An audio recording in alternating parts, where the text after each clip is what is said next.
So welcome to the Rising Phoenix Business Community Show. Hey, you guys got it on your calendar for our new wonderful schedule. Right, so right off the top, we're starting to meet once a month. And so this is actually our September meeting because the first meeting in September is Labor Day. And so in addition today, we'll see you back here October 5th. So put it on your calendar today and invite your friends. So anyway, I usually am interrupted by this point. So I'm just, you know, talking and talking. And Chuck, you're muted, I think. Oh, I am. I'm muted. Muted. We're making t-shirts. Some people would love it that I'm Is muted. the slogan of "You're muted." Yeah, that's the 2020s. There's a few other slogans. We're going to show one here today. So pandemics are harder for some than for others. Just thought we should bring that up. And here's a slogan for the year 2020, brought to you by the letters W, T, and That's awesome. Not the truth. This picture has radically changed. That is awesome. That's not true, though. And yeah, this does seem a bit harsh. I don't know. Oh my God. Actually, it's only quarantine if it comes from the quarantine region in France. Otherwise, it's sparkling isolation. Oh my gosh. Coronavirus has turned us all into dogs. We roam the house all day looking for food. We're told no if we get too close to strangers. And we really get excited about car rides. Not the truth. Pretty sad, isn't it? It is, isn't it? And we'll finish at the end with the puppies. That's all I got. What are we doing today, Mr. Corrigan? Well, we're going to change things up based on feedback we got from many of you, and thank you for your feedback. We sure appreciate that. We're going to actually do an interview with Mr. Blakeman, who's got a brand new book coming out, and the name of the book is Rehumanizing the Workplace and Giving People Their Brains Back. And that's really timely since COVID has turned many of our brains into to mush. Yes. Hey, that was good timing. Very good. We're gonna break into smaller rooms and have a vibrant discussion. So keep your brains turned on. We're gonna have opportunity for what we call bottlenecks. Bottlenecks. My brain just turned into mush. Wake him up. Yeah. So prepare your bottlenecks now. That's an opportunity for you to bring a opportunity, challenge, or problem that you can't get your arms around, that you could really use the input from, and the wisdom of crowds. Maybe you keep hitting the wall, like you keep trying stuff and hitting the wall. So the wisdom of crowds is a great place to get some inspired new ideas or stuff maybe you forgot about.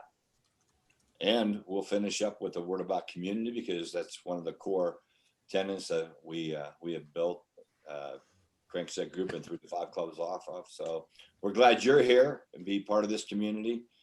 Community only works when we participate. This is not a talking head session. So we invite your participation and comments, and good to see all your faces here on Monday. I do want to read something to you just to start us off. It being Monday. Monday's the day of beginnings and new starts. It's a day where the week is before you and possibilities are endless. Or they're a day you hate to show up on, and they're full of stress, and it's you're facing hard decisions, or maybe a bad situation with a cohort or employee, but it turns out it's the highest day of the week for heart attacks. I think we have to change that. That's really a bad definition for Monday, the highest day for heart attacks. So let's make this Monday one of the good ones. And here's a little quote to get us started from Mahatma Gandhi, and it says, "The future depends on what you do today." So this is not about getting through and surviving Monday. It's about what we do today puts the tone for the rest of the week and the rest of our life. So glad you're here. So I wish I could actually talk to a rising phoenix bird. You know, I know it's a mythical creature, but you know, the story is that every 100 years that bird chooses to settle into a nest full of kidling and burn up because it's the only way to create something new.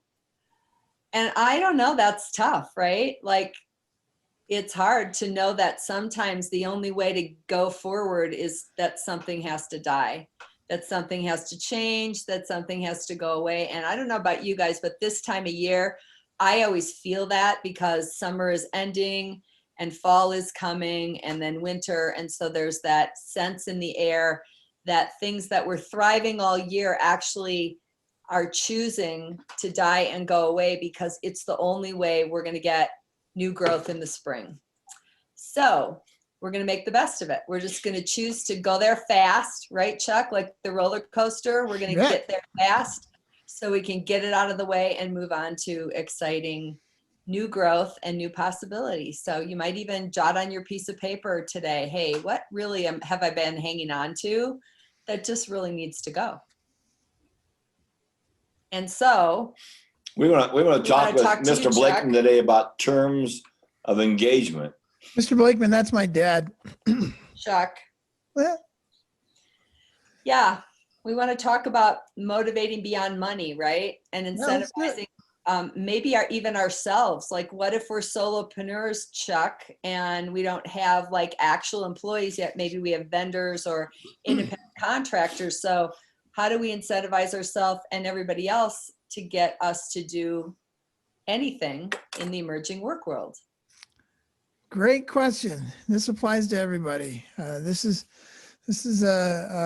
just a few companies doing this, and some of these companies have 1.5 people in them, like, virtual admin in themselves, and some of them have 75,000 full-time and 90,000 part-time people, and they're all applying these kinds of things. So we're going to rehumanize the workplace. That's from my new book coming out.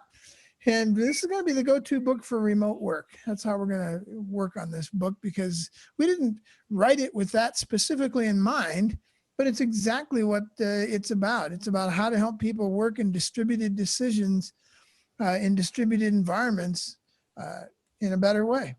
So And you know what? I'm glad you put these up here, because if you haven't read, especially Why Employees Are Always a Bad Idea, right? Because that's the whole philosophy. And then Rehumanizing is the how-to. So really all three are. Yeah, the red one is going to help you get off the treadmill personally and actually build a business that serves you. The Why Employees Are Always a Bad Idea is the who, what, when, where, and why of the participation age of building a company in a very different way. And Rehumanizing the Workplace is the how to build a company that will actually work for you instead of you working for it. So it's one of our 12 tools of distributed that's in this book. We're going to talk about results-based incentives today. There's 2 hallmarks of the participation age: participation and sharing. People want to participate in building a great company, not for you, but with you, including your vendors, even if you are a solopreneur. And people want to share in the results. It's called capitalism. One of the problems with the way we treat capitalism is it's not capitalism, it's industrialism. People at the top of the pyramid use the people at the bottom of the pyramid to enrich themselves, and the people at the bottom of the pyramid get the life sucked out of them. That's not sharing, nor is it participation. So we want to participate. We want to change the industrial age mindset, which is still with us today. 95% of most companies, they live in the industrial age in their front office. And the way to do that is very simply change one of these very, very tectonic plate shifts: results-based versus time-based work. For thousands of years, we were results-based. And by the way, if you got questions or answers or stories, interrupt any point in here. This isn't a diatribe. It might end up one, but we'd love to have you contribute. So just hit your space bar and say, wait a minute, I don't believe that. Or here's a story. Results-based versus time-based. In the industrial age, for thousands of years, we were results-based. In the 1700s, if there were 2 shoemakers in town and one made 10 pairs of shoes a month and made them really well and had happy customers because of that, and the other guy made 5 pairs of shoes really badly and people didn't like him, guess who made more money? Then we put those 2 guys in a factory and had them put a nail in the left boot and passed it to the next guy to put a nail in the right boot. And we paid them based on their hourly, based on how many hours they were at work. If they were both at work the same amount of time, they got the same amount of pay. Now we have these dumb things called pay ranges as a result, that somehow work is only worth a certain amount of money hourly, no matter who you are. Makes no sense in any universe. We did this with a pickle factory back in the 1980s, had a lot of fun with Peter Piper doing this. And for, excuse me, for about 30 years, this company had, Peter Piper had packed about 8 to 12 cases a day. That was, 12 was on the high end, 8 was on the low end. And we introduced results-based work. And people who had been there for 25 years packing 12 cases a day, all of a sudden within 3 months, were packing 18 to 24 cases a day. They shut down a pickle factory in California and shipped all their pickles to New England because it was cheaper to ship them all the way across the US and have these people pack them twice as fast. Results-based work works. Time-based work is a really, really bad idea. Yep, somebody have a question? Yeah, this is Tom. Right out of high school, I went to work for a company named Diebold. Maybe you're familiar with it. They make bank drive-up windows and safe deposit boxes. And I was an electrician apprentice there. And it was really interesting because every so often they would bring out people to time people putting together safe deposit boxes. And I mean, I was new on the job and I could see what was happening. Everybody was slowed down to a snail's pace while the timers were there, so that when they went back to work, they could exceed the norm and get bonuses. Yep. I mean, it was so ridiculous. It was so apparent, but it just ties right in with that. And they were definitely an industrial age company. Yeah, there's a dishwasher or a washing machine factory in South America that disassembled all their assembly lines, put people in pods of 8 to 10 people, and had each pod of 8 to 10 people build the washing machine from the ground up. And they got paid, and they still do, for how many washing machines they make, not for how long they are there. So if the one team makes 120 washing machines a year and the other one makes 130, the people who made 130 make more money. And then they go over to the team A who made 120, goes over them and says, hey, how did you make so many? We want to make more money. They make more money. They make more washing machines faster with higher productivity and higher profit than anybody else in South America. Henry Ford was wrong. The assembly line is not the most efficient way to get people to work. The most efficient way to get people to work is to invite them to be capitalists too. All right, so you're going to be paid for your contribution going forward again. We're going to take the industrial age and throw it out. And we're going to go back to the participation age, which was around for thousands of years. And we're just going to pay people for their contribution. What a concept. That means that someone who's there 6 months could be making a lot more than someone doing the very same job who's been there 25 years. And people who are time-based are not going to like this to begin with. They're going to love it once they figure it out, if they actually want to be in control of their destiny. If they want to be lazy and not work, then they will never like this. They want to be paid for having shown up, not for actually having done anything. Most people will make the shift. So do incentives work? Well, salaries, according to the research, make zero impact on somebody's productivity. Zero, nothing, duck's egg. Once you agree on something, they're only showing up to work, and it becomes a Robert Kiyosaki definition of employee, where he says, I will pay you only so much as to not make you want to quit, and you will work only so hard as to not get fired. There is no incentive. If you give somebody a personal incentive, they have a 19% productivity jump. And if you give a team incentive, each person on the team has up to a 48% productivity jump. That is because we are mammals and we were made to live in community. And once we figure out that helping each other is more fun than helping ourselves, we actually are more productive together than if you just incentivize me. So sales programs that incentivize only the individual salesperson to screw everybody else in the sales force are not good sales programs, are not good incentive programs. We need to incentivize teams. Yeah, let's incentivize individuals. I think there's a place for that. But for the most part, our incentives should be much more based on the team. Do incentives work? 21% in rise in quality and quantity, and 26% rise in quality when people are incentivized and motivated. We'll show you more on that. So here's those three things on one slide. And here's an example. You want to see real life, here's real life bullets. This mortgage broker here is in Denver. He no longer has this company. He sold it after about 25 years and he does something else, much more productive. And Alan Weingarten is the guy. And Alan had 1.5 people working out of his garage. One of them was a full-time loan processor.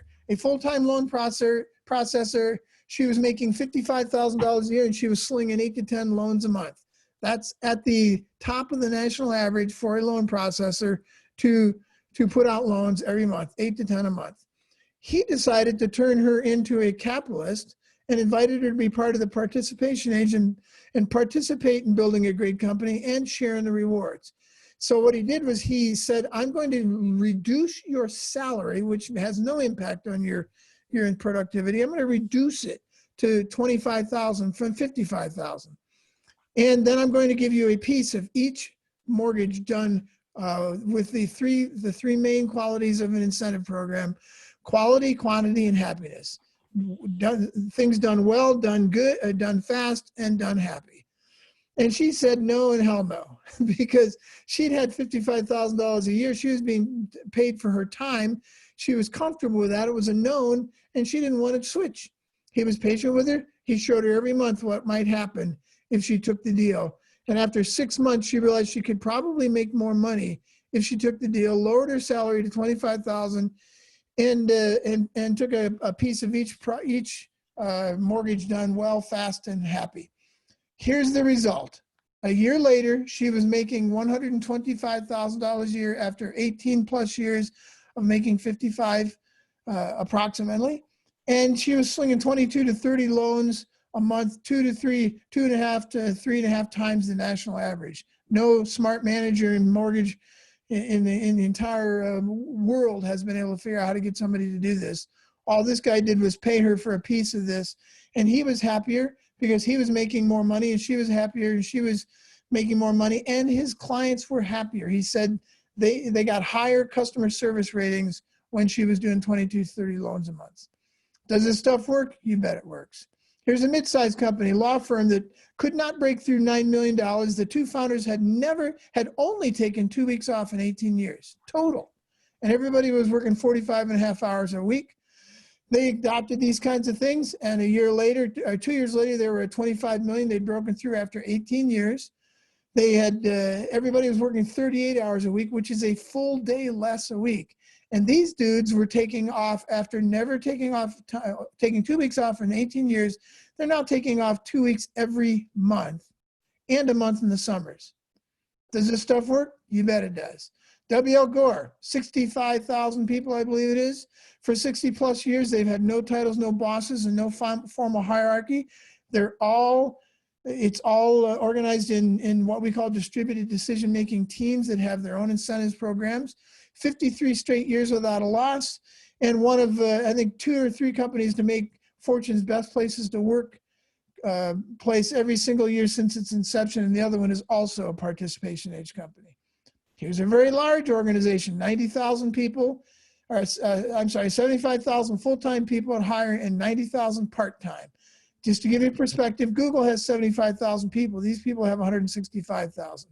They produce over 10% of the white goods, which is refrigerators, washing machines, microwaves, that kind of stuff worldwide. No titles, no bosses, no formal hierarchy. Every one of those 75,000 full-time people are organized in teams of 10 to 15 each. And each team is its own cost and profit center. It is incentivized to do everything locally. If you don't like your accounting team, in most corporations, you're stuck with them. If you don't like your accounting team at hire, you go out into the rest of the economy. You find somebody else you want to hire as your accounting people, and your higher accounting people go out of business. You can put your marketing team out of business. Every one of them is a cost center with their own localized incentives. So we need to find new ways to motivate people, and not firing them is not enough. Nope, that's the wrong answer.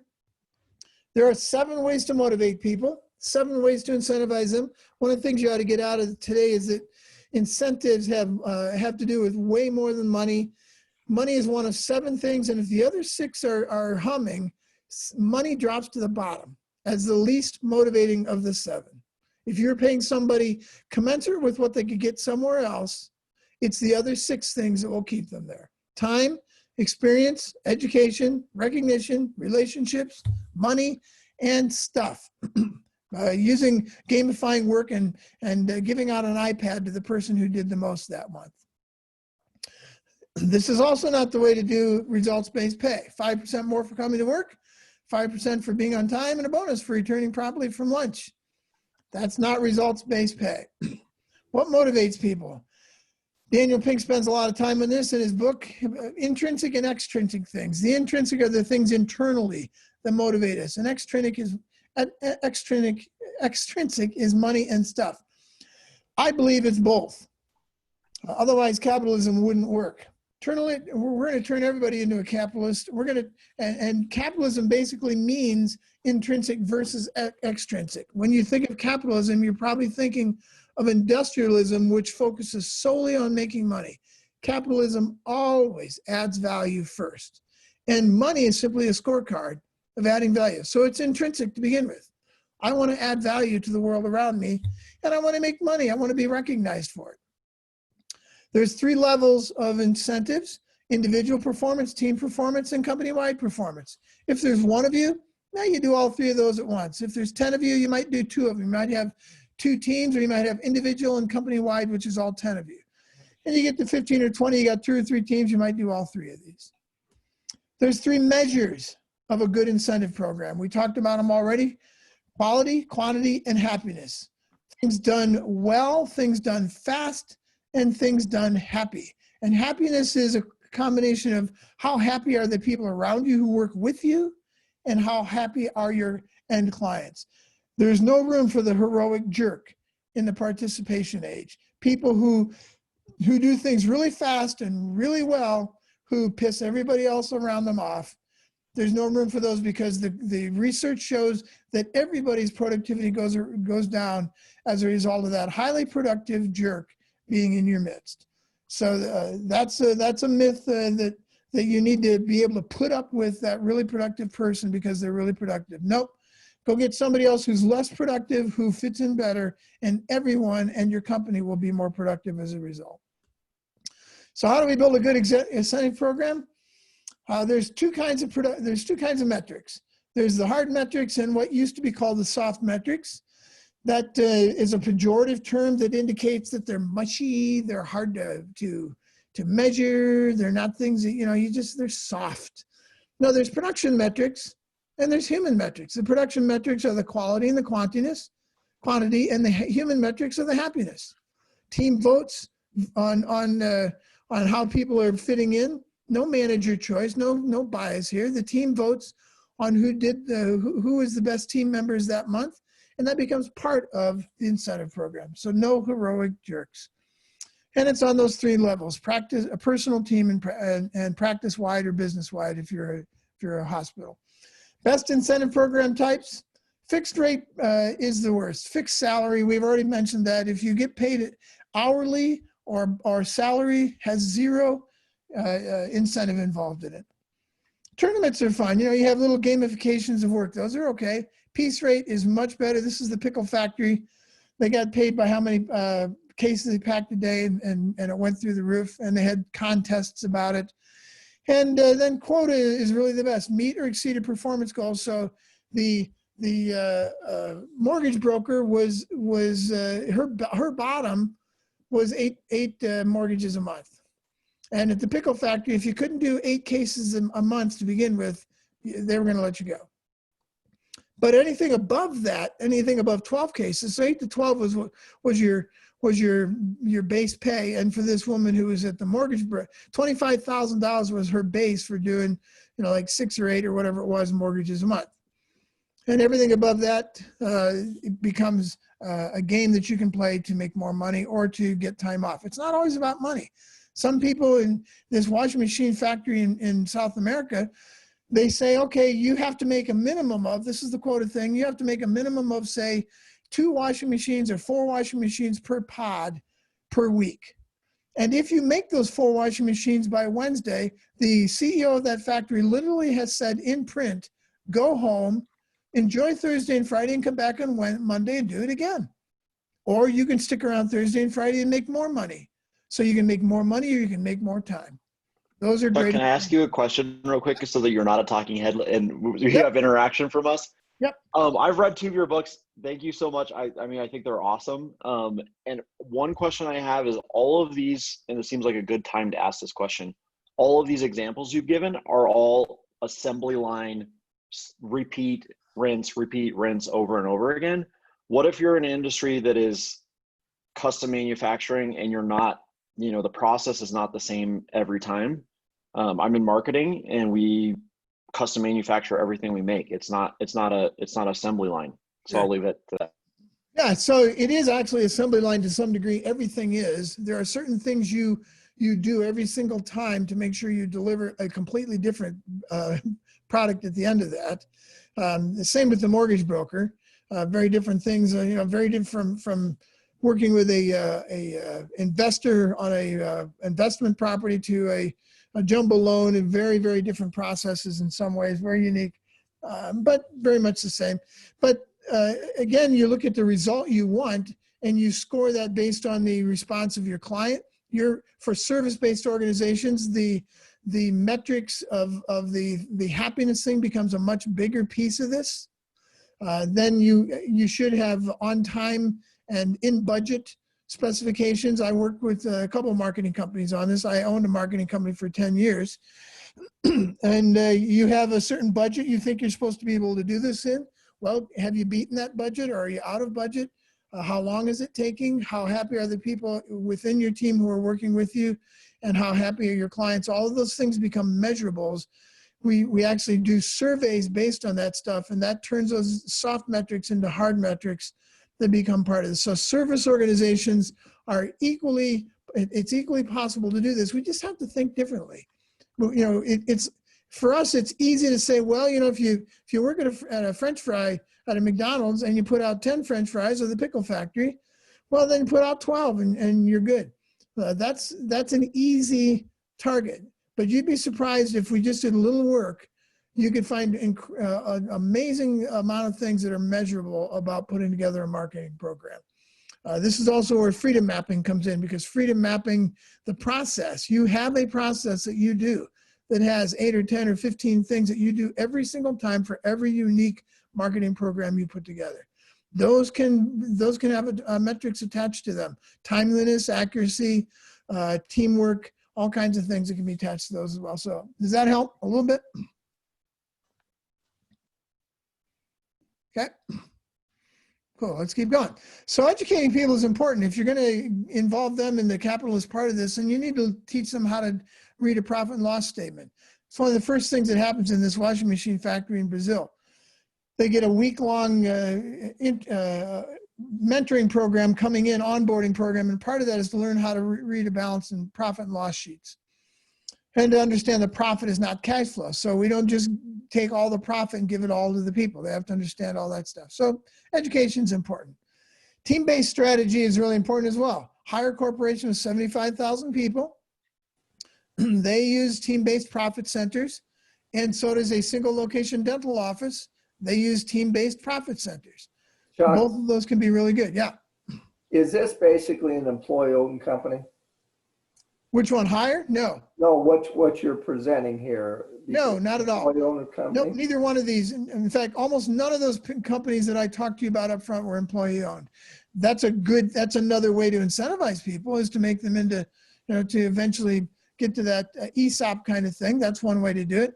But the majority of these are not employee-owned, and some of them are even traded on the stock exchange.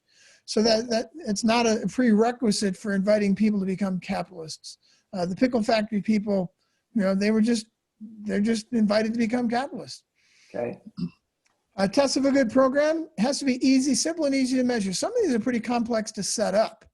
They can be very complex to set up in some cases. How do you convert a customer satisfaction score into an actual metric? Well, it might take a accounting wizard some time to put together an Excel spreadsheet, but then people can just populate the Excel spreadsheet with, we got a 9.1 on a scale of 10, and out the other end comes their incentive. It's very simple and easy to measure. has to be connected to results and as early on as possible. This is Pavlovian stuff. One of the problems with bonuses, and by the way, I should have said this up front, incentives replace bonuses. Bonuses are another time-based dumb idea that should just be gone away. The word, you can no longer use the word because everybody assumes it's a time-based thing. Chevy Chase bought a pool in his in the National Lampoon Vacation Christmas Vacation movie. He pre-bought a pool based on the fact that he had sat in the chair for another week or another year and deserved the bonus. That doesn't motivate anybody because nobody knows what actually got them that bonus. If you can, you pay it monthly. In some cases, cash flow doesn't work for that. You pay it quarterly. But you even monthly, even if you pay it quarterly, you put the results out for everybody to see every month. Here's what we earned this month. If you earn less next month, it'll go away and we'll average the 3 months. But connect it to the results. That's key. Time-based results or results-based incentives are key.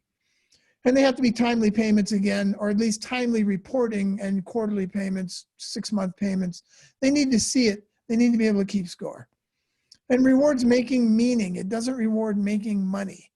So it's not about just how fast can I make a shoe? Am I improving the lot of the world around me? Am I being a team-based player?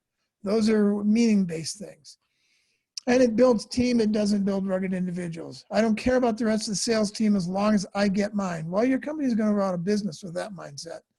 You need to care about everybody else. And we want people who are rock stars to use some of their rock starredness to help other people be successful. And when they do, the rock star gets paid more. All right, so again, just a great example of all of this in play. Here's another one, real simple ways to incentivize people. This dental clinic has a fully confirmed schedule. When they get a fully confirmed schedule, what they call a no pinks schedule, everybody gets a round of coffee and a bagel breakfast for the week. That's just a simple incentive. It's a weekly thing. If they don't do it, they don't get the round of coffee and the bagel breakfast. They have a thing they call Power Hour, and they give people gift cards for this time. Their Invisalign crew has a $250 status quo kind of incentive on a daily basis or whatever, and for every 2% increase, they get 2% more of that $250 for every 20% increase and 4% for a 50% increase. Measurable stuff. This is a really great one here. This company was spending, I don't know how many, it's a very large single location clinic or a practice. And they decided to incentivize management of supplies. Let's have the same quality, the same result, the same happy patients, but we're just going to incentivize managing our supplies. And in 1 year, they saved $90,000 incentivizing 2 people to pay attention to how they ordered supplies. $90,000 straight to the bottom line. Red House Hudson Crane, they have a $50 gift certificate thing they do, and only the staff, no leadership people have it, only the team members have it. They get 1 per month, and they have to give it away that month or it goes away. And they can give all 50 people in the business can give it to 1 person. Imagine 1 person getting $50 gift certificates. That's meaningful. Or they can spread it around. They can't give it to the same person for 3 months. If they give it to 1 person, they can't give it to him again for another 4 months. And they can't give it with bias. They can't always give it to their own peer for peer reviews, that kind of stuff. So they created a little plan. And this was a team that came up with this. This wasn't the management that came up with this. This was a team that developed this program. So it focuses on helping everybody work together as a team. All right, we do the same thing, lower salaries, unlimited vacation, health and wellness. We train on anything. We've had people say, hey, I want to be trained on this program. It's $800, it has nothing to do with their base pay. If we can do it, if we have the money to do it, we do it. There's no reason not to. Let's help people be better. They're going to be more higher contributors to the team. And we make sure that we involve everybody in 2-step distributed decision-making, where if they're going to have to carry out a decision, they make that decision, but they don't make it in a vacuum. They make it with people who are affected. That's an incentive. being able to make decisions is an incentive. I just want to emphasize this is not always about money. All right, so that's a blitzkrieg through this whole thing. I don't know if we got time for questions. may or may not, but anybody got some thoughts or questions on this before we go into our groups? I know we just drank from a fire hose. We've toyed around with the idea of allowing people to make budget decisions, and one of the things that we've always been afraid of in ownership is we purchased the business at the time and have debt because of that, or buying the business back. Always been afraid of showing people that information. What are your thoughts on that? Yeah, so one of the principles I wrote in my book of the participation ages is utter and complete transparency. The more transparent you are with everyone who works there, the more they are going to join you in participating in solving the problem. So it's counterlogical, but it's very intuitive. It's counterlogical, and the industrial age company would say hide everything. We don't want those people to know how much money we're making off of their labor. We don't want them to know how bad they have it. We don't want them to know how bad we have it. They might be scared and leave. It doesn't work that way. The more you bring them in, the more they will participate in solving that problem. A company called, can't remember their name, Barry Waymiller, that's it. Barry Waymiller in 2009 is a huge construction company with 25,000 people. They needed to lay 20% of their people off. Instead, they went to everybody and were transparent and said, we think we need to lay 20% of you off unless you guys have a better solution. The 25,000 people got together and voted and decided we're not laying anybody off. We're all taking a 20% pay cut. And for those people who can't afford to do that, there's other people who can take 3 days of work instead of 4. So they'll take 3 days and the other guys will take 5 and they'll still get their full paycheck. It will work beautifully. So being utterly transparent, and sometimes you have to do this in pieces. You can't scare people, but within a year's time, you really want to have everything out there. This washing machine factory in Brazil, these guys, you can go to a machine, a computer anywhere in the company and turn it on and find everybody's salary, including the CEOs. And then you plug in what you think you should make for the rest of the year, and that's the check that shows up at your house. That's utter transparency. Now, your salary is on there as well. So if your team sees your salary is out of whack with what your contribution is, every 3 months, they vote on whether, or every 6 months, they vote on whether everybody gets to stay on the team or not. They'll vote you off the island if you're not making the right contribution. Regularly, that company has to go out and give people pay raises because they don't give themselves enough money. That's one of the things you'll find happens on this, Cameron, when you give people the opportunity to be adults, they will be adults and they'll actually take responsibility. When we instituted unlimited vacation, people say, you can't do that. Everybody will take too much vacation. My opinion is people took less vacation and continued to take less vacation than when we had 2 weeks vacation. We have to kick them out. People start to take responsibility. So it's a great question, and it's part of the whole package.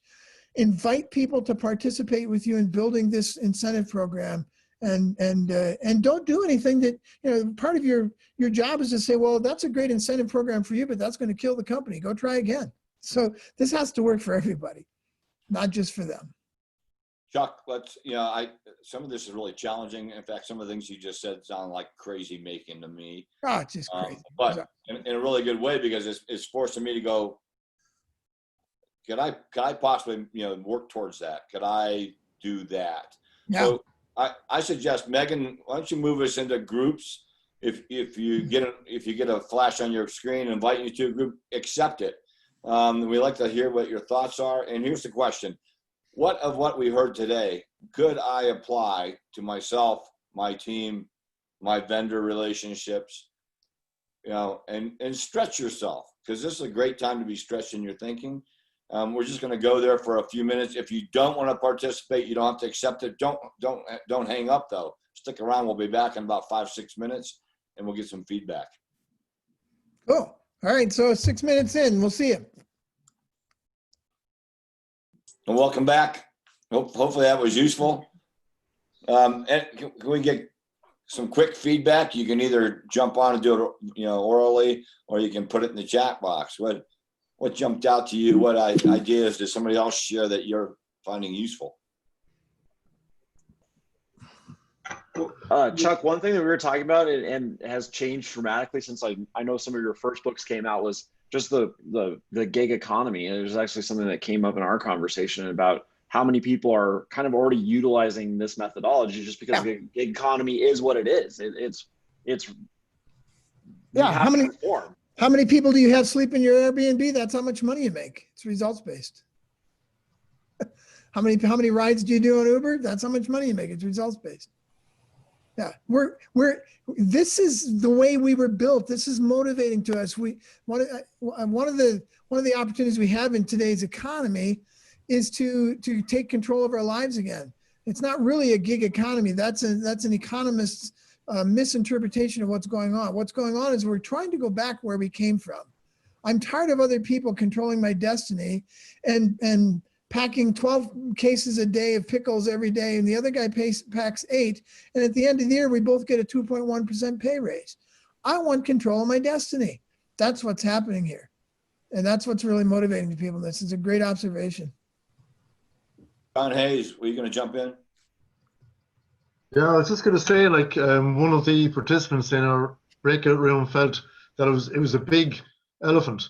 So maybe the way to do it is take your freedom mapping, take a particular section, and then work with your staff then to get that part moving, and that will gain momentum going forward. And here's one really simple way to eat the elephant one bite at a time. What is the worst thing happening at your company right now in terms of process or productivity or revenue, or what is the worst thing? You know, is it you have lousy customer service, or you have really slow production, or you're breaking stuff? What is that one thing? Put together a gamification of work, incentivizing that one thing, and watch what happens. Start there. We did this with a company doing roofing, and they had never reached their 17% profit center once in 18 years. We incentivized the thing that was worst on their list, and in one job they went to 34% profit the first time. Doubled what they never had been able to get before on a $2 million project. Tracy commented, incenting ourselves personally is motivating to complete tasks in a timely or ahead of schedule. Thanks, Tracy. One last one. Anybody? Well, the word relentless comes to mind on this one as well, even though it sounds almost oxymoronic with the word happiness. And I think the two can go together. And yet it still is an approach to business, which is kind of, again, counter-logical for many companies, that is a requirement of just taking time through freedom mapping and other things. So those kind of thoughts came to mind. I shared that with our group in the breakout room. And Debbie says, how does this work for a nonprofit? A nonprofit should not think of themselves as a nonprofit. They should think of themselves as a business that can't take the profits home. That's the only difference. Nobody in the world is putting a constraint on what you can pay people. There are nonprofits with CEOs making $1 million a year, and you can incentivize everybody. You can lower their base pay and incentivize them to be better teamwork, better productivity, whatever your metrics are. Put together your metrics and then incentivize on those. And don't think that this is limited to other groups. I could give you a lot of stories of nonprofits who have done this. Thanks, Chuck. This was great. And we want to remind everybody that if you want more of this and you want to dig in, this is what we're talking about in 3 to 5 clubs, the whole month of September. And so if you email us at grow@325club.com, grow@3to5club.com, we can, or you can go on the 3to5club.com site and see where the groups are and be part of this bigger conversation this month, because we're going to dig in even more in our 3 to 5 clubs. It's time for a bottleneck. So It is. Issue, opportunity, or challenge, and we get 1 minute to present it and 2 minutes to ask you questions and 3 minutes to rain ideas. First come, first served. Yeah. So who's got something today? And while we're waiting for somebody to jump on that, Megan's going to put a PDF in the chat box on incentives for you to take with you today as well. Thank you. I mean, this is a great topic. Sounds like there were some bottlenecks in the discussion in the rooms. So who maybe wants to take one that you talked about in the rooms and expand on it in a bottleneck? Yeah. How does this apply to us?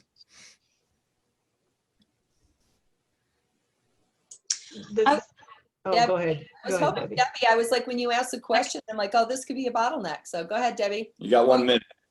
I was curious, so definitely thank you for the nonprofit thing, but I was kind of curious about what you said about, cantankerous people working with them. I couldn't help but think about Jeff Bezos because the idea is that he's pretty difficult to work with, and he just became the richest man in the world and first man to have billions of dollars or something like Yeah. that. Well, if the people at the top are jerks, it's over. So, if the people at the top are not participation age people who actually want to make meaning instead of just make money, and they want to use the people below them to make themselves better off, you're dead in the water. So I can't help Amazon. I can't help Google. I can't help a lot of these companies that are industrialist companies. But boy, I can help companies like W.L. Gore, where the CEO calls herself the chief troublemaker, and she wants everybody else to participate in building a great company with her. So we could deal with that if somebody's got a heroic jerk issue where this person is being highly productive and brings in a lot of clients or whatever, brings in a lot of revenue, but everybody doesn't like working with them. How do you deal with that? So if you got one of those. If not, we can deal with another real life situation. Hey, can I just make a comment? I just came out of Congress, and it's interesting that most of the people who struggle with capitalism is because of Bezos, not because of this. If people were participation, if companies were more participatory, Right. it would not be the uproar in our culture right now. Yeah, and Bill, it's the difference between capitalism and industrialism, and I'm still writing this paper on that for the last 5 years. Someday I'll put it out, but Phenomenal spot. Jeff Bezos is not a capitalist. He's an industrialist. Industrialists make money, and if they have to add value, they will, but it is not their incentive. They will only add value if they have to. Right. If we could get this message out and convince people of it, Yeah. it could really change our culture. Capitalism adds value as its primary motive, and making money is simply the scorecard that I added value. And the way we're getting this message out, Bill, is we're getting people in 3 to 5 clubs and helping small business owners be successful and adopt this way of thinking, because we're probably not changing Jeff Bezos today. So if that's who you work for, what could you do? What could you create? What kind of small business could you work with or create so that you can be part of, making meaning through capitalism versus just making money through industrialism? Well, and that's what we're doing. I'm just coming into We Align. It's a business coaching. Cool. company working with businesses. Dave Mead, yep. That's awesome. I'm gonna probably join his 3 to 5. I just left Friday. Yeah, awesome. So I don't know that we have time, Chuck, to really do a bottleneck. Hey, I'm going to challenge you guys every week. Somebody come with a bottleneck, right? It doesn't have to be any big. It's actually the best. It's the best use of this time we have. It really is. So please come with some kind of issue or even opportunity you're facing and get support and help. You might find somebody just on this call becomes your resource. Oh, I've got somebody I can connect you with, or I've got an idea that moves you ahead, because bottlenecks really are what makes this really unique. Kind of an underlying tone to this as well, as we believe that when one person works, we all work, which means you got the same issue in some way, some level of overlap with all the rest of us. So you going first and putting yourself at risk by saying, I don't know, actually opens the door for the rest of us to learn as well. Yeah, So. and having been in 3 to 5 clubs for 10 years, I think the business owners that are the most successful are the ones that every week are like, I got a bottleneck, I got a bottleneck, I got a bottleneck. So bring them. So we do have still our survival guide. If you've not gotten all of the funding sources and ideas to, continue to move through the reality of COVID still affecting us and all of that, you can go to the risingphoenixbusinesscommunity.com site and just give us your email. We're not going to spam you or sell you a bunch of stuff. It's really, this is our give back, and you can get that survival guide there, which continues to be updated. Also, our next call is October 5th. So it's going to be the first Monday of every month from 9 to 10 Mountain, unless it's a holiday. And then we'll announce what the replacement date for that is. If some of you are at a place where you'd like to really take advantage of making meaning through capitalism and doubling your income, we do have a fast track workshop And that is on October 6th from 9 to 10:30, and it is virtual. So Megan can send you information, and you can also, again, email us she put the link in there. So you can save this chat by going to the right of where it says to everyone, and then file in the 3 little dots and save the chat, or email Megan at grow3to5club.com. And we also have a strategic planning workshop coming up on November 12th, and we'll give you more details. So what we typically do is take some of the concepts that we teach in 3 to 5 Club, like freedom mapping or big why and lifetime goals or strategic plan.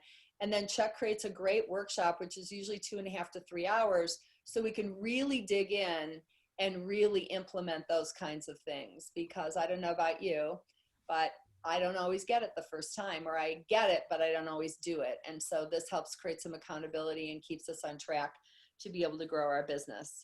So those are just some announcements coming up. We hope you'll share this time with guests. We hope if you have a special speaker, somebody really interesting, that you'll go and let us know on that Rising Phoenix site. And I think we're gonna end with some BFOs and community, right? So Correct. what's a BFO, Tom? A BFO is a blinding flash of the obvious, or a big aha. Like, what's your takeaway from today? Or what's the challenge that's in front of you? Because I know I received a couple today about the way I think about my employees. So you can put it in the chat You box. can put it in the chat box, or or just and unmute say, and "Here jump it in." is." So what are you taking away today? I'm really looking forward to being able to chew this over in the 3 to 5 Club and talk it over with the other members in my club. So we start Wednesday at 7 a.m. my time. So I'm looking forward to it. It's going to be a good month. Jim's part of our virtual club. So Thank you, Jim. 8 to 10 Mountain, first and third Wednesday. Who else? Who else has BFO? Even somebody like me that works alone and does projects pretty independently can figure out ways to incentivize myself. Thanks, Connie. Okay. This is Tracy. I think last time I spoke, I mentioned that I was working for an employer that was in the industrial age and very much the command type of person. And I waited it out. Finally, I was laid off, and now I'm looking for my next opportunity. I have a great company that is more in line with the participatory age, and my aha is that it was good that I left and got laid off, because I couldn't have changed him. He was who he was, and that's how he led the company, and that's how he ran it. And I felt bad leaving, so to speak, because I thought I could try to help move that company into more of the participatory age. But after hearing what you said today, I realized that it wouldn't have ever happened. So I'm glad to move on. I love that, Tracy. And if you're looking for a new connection like that, this gives you kind of a different kind of set of questions to ask that company before you get involved with them, right? Well, thank you for that. Thank you. So we're at 10 o'clock, and I just want to say, get in community, stay in community. This is a community, but you can deepen it. You can put your name of your company and your information in the chat box and stick it in there before we leave, because what would it look like for you to maybe do a one-to-one with somebody in this community to continue this conversation or other conversations around your business? And we love for you to be in this community in 3 to 5, but if that doesn't work for you, where is the community that we can live out, what our destiny and calling and dreams are and our desires? So it's really important. We do not do as well alone as we do together. And so let's get in community. Thanks, you guys. And we look forward to see you. I'm so glad everybody was on this morning. We look forward to see you October 5th. Reach out in between at grow3to5club.com if you need something. Thanks, Chuck. Thank you. Chuck. Keep going. Have a great Monday. Thanks, everybody. Go participate and share.